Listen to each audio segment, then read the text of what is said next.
हैं। ये रही वो तस्वीर। थोड़ी देर पहले राहुल गांधी ने एक पोस्ट करके ज्यादा से ज्यादा लोगों को पीएम आवास पहुंचने की अपील की। क्या लिखा राहुल ने?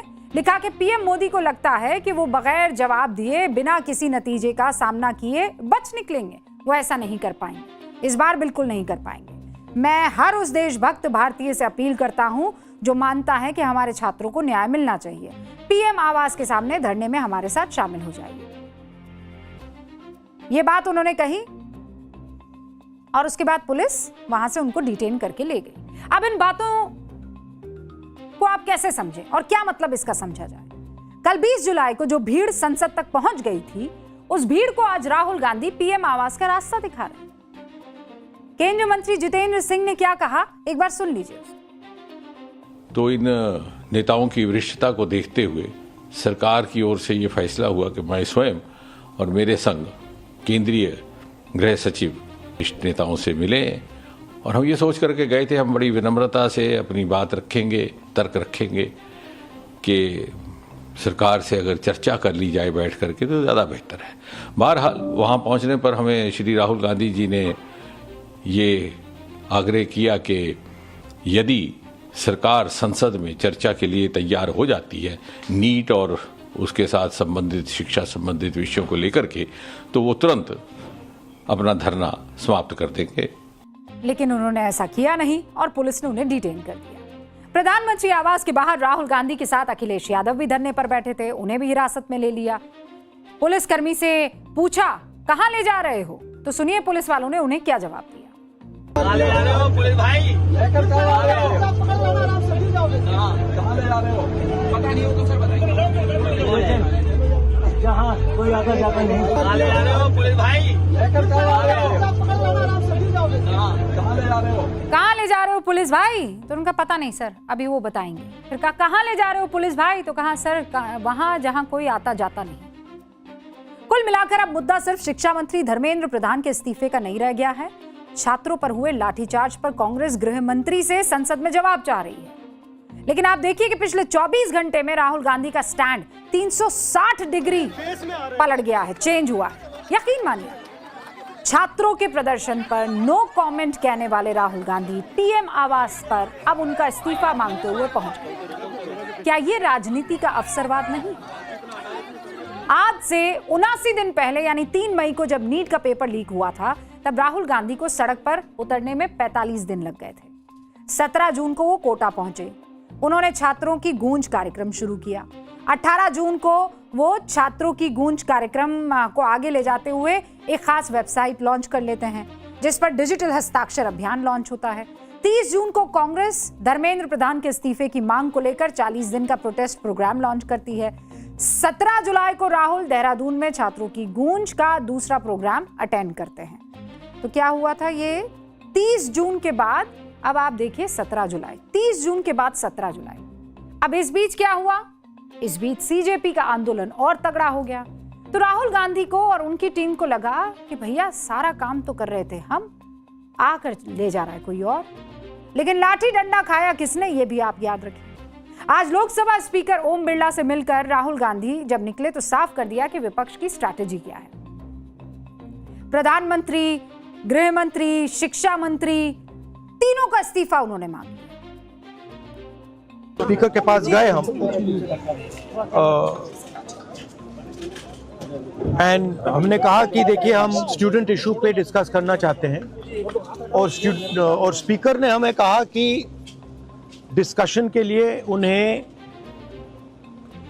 सरकार से पूछना है। Dharmendra Pradhan he is an intermediary, absolutely he should resign, but Dharmendra Pradhan hasn't beaten up the students. Home Minister has. He should resign. And Home Minister reports to Prime Minister. He should resign. What is going on?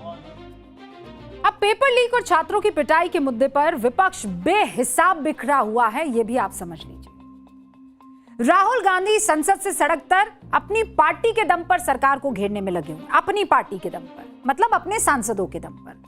आम आदमी party भी संसद से लेकर सड़क तक खड़ी तो हुई है, लेकिन कांग्रेस से अलग। संसद के अंदर संजय सिंह सरकार पर हमलावर है। सड़क पर केजरीवाल एक्स्ट्रा एक्टिव मोड में दिखाई दे रहे हैं।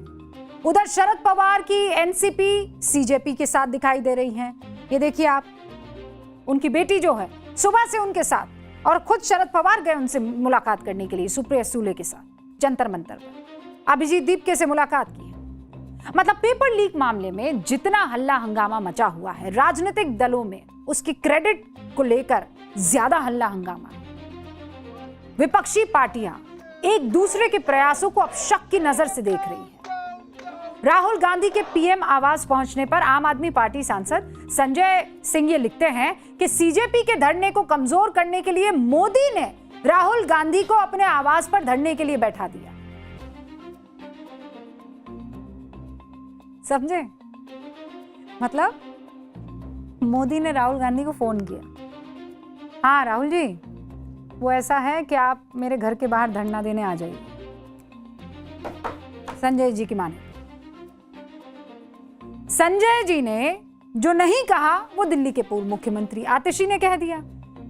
और सवाल कर रही है, वो क्या सवाल कर रही है?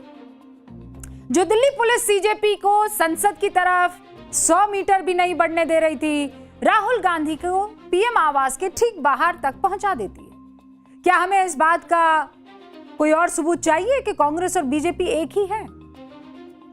आम आदमी पार्टी नेताओं की इस तिलमिलाहट को कांग्रेस नेता श्रीनिवास बीवी ये कहकर थोड़ा और बढ़ा देते हैं, आपको काहे धुआं लग रहा है? आपके धुआं क्यों निकल रहा है? अरे हुक्म, राजनीतिक कल्पना की भी एक सीमा होती है। राहुल गांधी नेता प्रतिपक्ष है, यानी सत्ता पक्ष के विरोध की सबसे मुखर आवाज। और लोकतंत्र में क्या कभी सत्ता पक्ष और मुख्य विपक्ष के बीच में कोई दोस्ती हो सकती है? लेकिन आम आदमी पार्टी की माने तो राहुल गांधी भी पीएम मोदी के इशारे पर लगे हुए हैं काम करने को। ये सब मिले हुए हैं जी। इससे पहले आज सुबह संसद में भी जोरदार हंगामा हुआ। दोनों सदनों को स्थगित करना पड़ा। मॉनसून सत्र के 2 दिन के कार्रवाई जो है वो हंगामे की भेंट चढ़ गई। कांग्रेस के तेवर देखकर यह साफ लग रहा है कि अब कई दिनों तक संसद की कार्रवाई इसी तरीके से बर्बाद हुई। राज्यसभा में खरगे ने छात्रों पर लाठीचार्ज का मुद्दा उठाया और पुरजोर तरीके से, सुनिए, और उसके बाद स्थगित।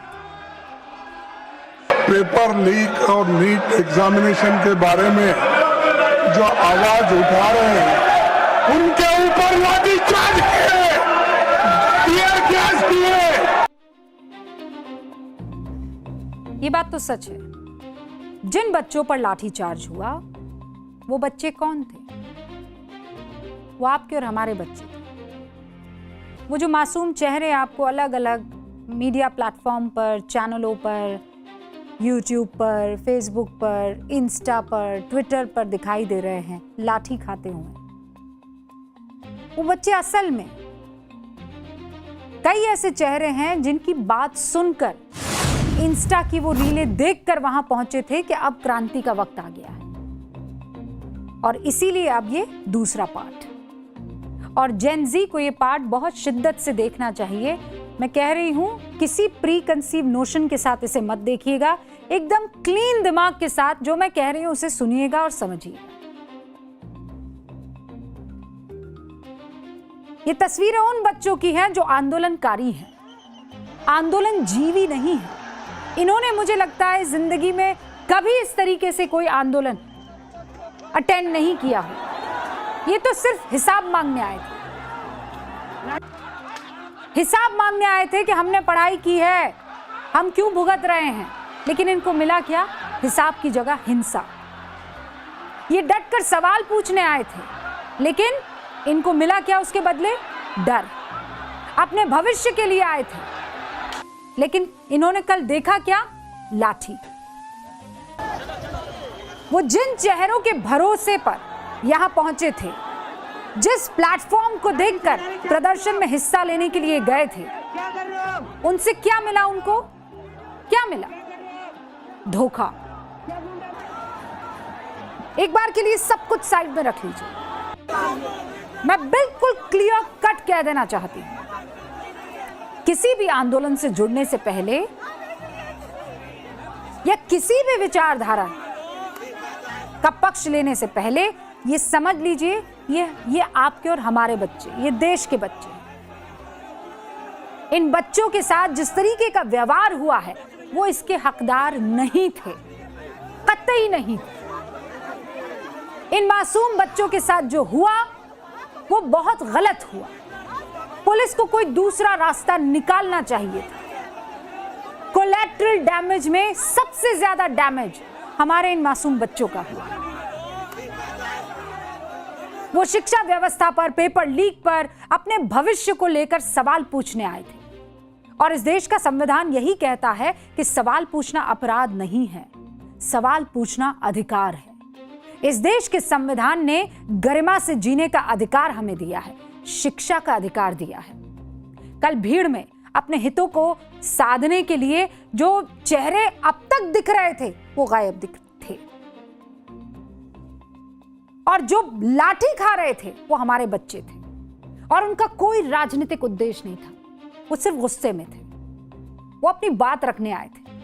उन बच्चों पर लाठी डंडे नहीं पड़ने चाहिए था, नहीं पड़ने चाहिए था। अब बड़ा और महत्वपूर्ण सवाल, आप में से कई ऐसे मां बाप हैं जिनके बच्चों ने कल आपसे जिद की होगी कि हमको तो जाना है, आप करते रहिए यहां बैठकर निंदा, लेकिन हम तो सड़कों पर उतरेंगे और सिस्टम को बताएंगे कि तुम्हारी हैसियत क्या है। आप में से बहुत से ऐसे माँ बाप होंगे जिनके बच्चों ने यह काम किया होगा, और ये बच्चे किसके बुलावे पर वहां गए, ये किसके इंस्पिरेशन के तहत वहां हक की आवाज बुलंद करने के लिए गए। आपको सारे चेहरे दिखाई दे दिए, वो सारे चेहरे मंच पर आंख बंद कीजिए, आपको दिख जाएंगे। ये लोग कहां थे कल, मैं पूछ रही हूं आपसे। हफ्तों से कैमरे के सामने इस आंदोलन का चेहरा बने बैठे लोग कहां थे कल? और यह सवाल इसलिए जरूरी है क्योंकि आंदोलन की राजनीति में एक पुराना खेल है, भीड़ जुटाओ, चेहरा आगे करो, और जब टकराव की घड़ी आए तो पर्दे के पीछे चले जाओ। भीड़ में मासूम और जोशीले छात्र पिसते हैं तो पिसने दो, जाहिर है हम उनको ढाल बनाएंगे और मोर्चे से चुपचाप खिसक लेंगे। इसीलिए हम कह रहे हैं, हमारे बच्चे लाठी खाए और तुम बर्गर। वाह, हमारे बच्चे आंसू गैस की जलन से तड़पे और तुम सुरक्षित खड़े होकर किसी ट्रक में शांति के कबूतर उड़ाओ। ये ढोंग नहीं तो और क्या है? आंदोलन का सारा बोझ देश के बच्चे अपनी पीठ पर उठाए, क्रांति का सारा क्रेडिट तुम अपनी झोली में ले जाओ। इसे सहूलत की राजनीति कहते हैं और आज इसका पर्दाफाश होना जरूरी है। कल पूरे प्रदर्शन के दौरान बच्चे जो हैं वो पूछते रहे कि समझ नहीं आ रहा कहां जाए, क्या करें, सीजेपी लीडरशिप का इंतजार करते रहे।